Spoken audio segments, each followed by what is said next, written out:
The hardest part of this program is the closing ceremony, because you've all become part of us as we've become part of you. And I could understand my colleague's sentiment, Karen, when she got really emotional, because we really don't want you to go. We wish you could stay here for as long as you can, because you have become family. And I do not say that out of sentiment alone. I say that out of fact, and I welcome you once again to the Presidential Precinct family.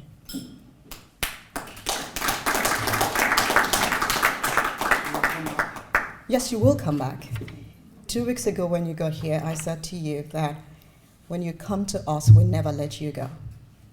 And when you get back to your home countries, you will understand the depth of our commitment. But I'm going to put commitment by the side and just say that I hope that tonight has been everything you wished it would be. I hope you've enjoyed the company, the people, the lovely ambience here, and the amazing people you've met. Our host, Colonial Williamsburg, and its president and CEO, Cliff Fleet, have been incredibly generous to us. A few weeks ago, I called Cliff and I said, I need a space in Colonial Williamsburg to host 20 international judges.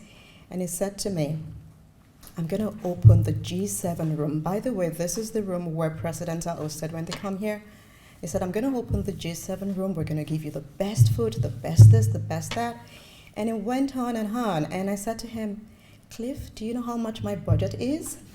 Because you're promising all these lovely things, and I have a really small budget. And he said to me, don't worry, Toyosi, give me whatever you have, and I'll make up the rest. And that's why we're here tonight. So, Cliff, thank you very much.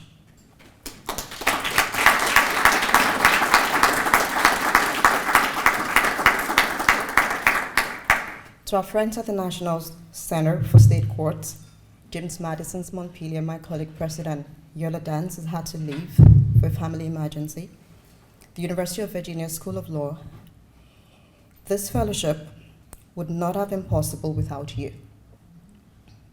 I'm intentionally saying thank you at the beginning of my speech rather than keeping it for last, because I'm just grateful for the support represented in this room tonight. I really want to focus on gratitude. When you arrived 2 weeks ago, I spoke about courage. I spoke about how courage is an integral part of rule of law. The courage to do right by everyone, irrespective of race, class, color, and identity. But tonight is all about gratitude. I'm grateful for you, the 2024 class of Judicial Fellowship Program. I'm grateful for our partners, UVA, William and Mary, Montpelier, Monticello, and Ireland. For over a decade, our partners have invested in thousands of international leaders, and they've returned to their countries to make a big difference. Again, I'm grateful for Cliff and the Colonial Williamsburg. I'm grateful for our old friends and new friends in this room tonight. I'm grateful for the U.S. Chamber of Commerce, for this unique partnership, Melissa, Nicholas, Mike, and Pamela Wilson. I'm grateful for the Presidential Precinct, my team, Grace, Karen, Drew, and Tracy.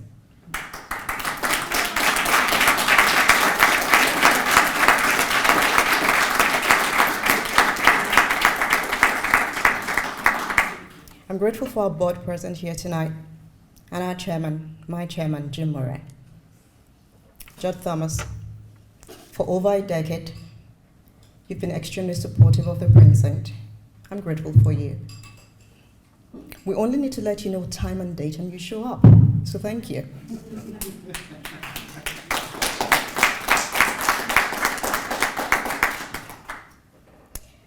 Why gratitude? Why gratitude? For over 2 weeks, you've all spent hours and hours examining the concept of the rule of law.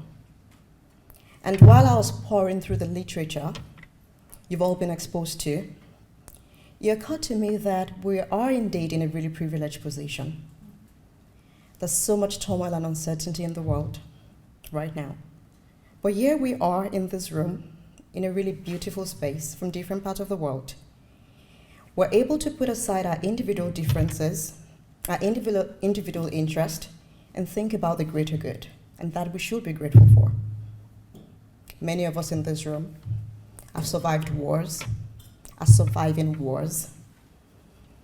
Many of us are from countries where we've lost family members and friends to unfortunate circumstances. And many of us tonight are dealing with struggles that we can't even share with anyone. But here we are, still postulating about how to make the world a better place. And for that, I'm grateful. To the class of 2024, I'm not a judge, I'm not a magistrate, I'm not even a lawyer. I'm just a girl who wants to leave things better than I met it. In 2 weeks, you've regaled us with your brilliance, your dexterity, and your compassion.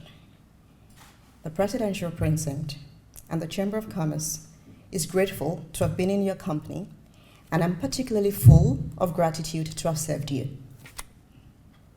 As you go back home to face the realities of your lives, I leave you with a very personal gift of gratitude.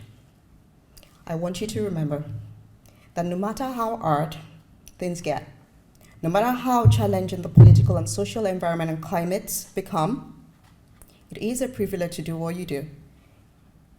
And I hope that you're grateful for that. Grateful that you will take judicial positions that are just and conscientious. Grateful that your countries will become better because of the roles you played and will continue to play.